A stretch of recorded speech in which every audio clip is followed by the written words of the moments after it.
And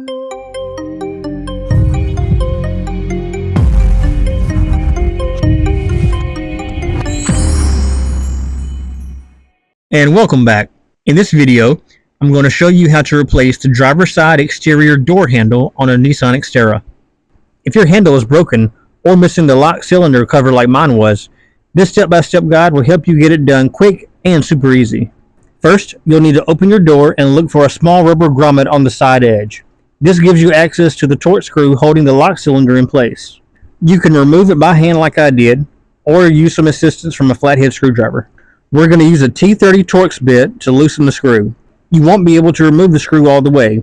It's held in place with two plastic keepers to keep it from falling inside the door. Now here's the tricky part. The exterior handle is hooked on the front edge, toward the front of the vehicle. Gently push the lock cylinder toward the rear to disengage it. Then slide the handle to the right. Once it clears the hook, pull it straight out towards you.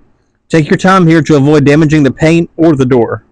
Out of caution, it is wise to leave a window rolled down while doing this. To install the new handle, it's just the reverse process. Hook the left side in first, then slide it left to lock it into place. Then push the lock cylinder back into position. Then we install the lock cylinder cover. It literally just pushes down over and snaps into place. Now, go back to the T30 screw and tighten it down. You should be able to feel it grab the lock cylinder securely.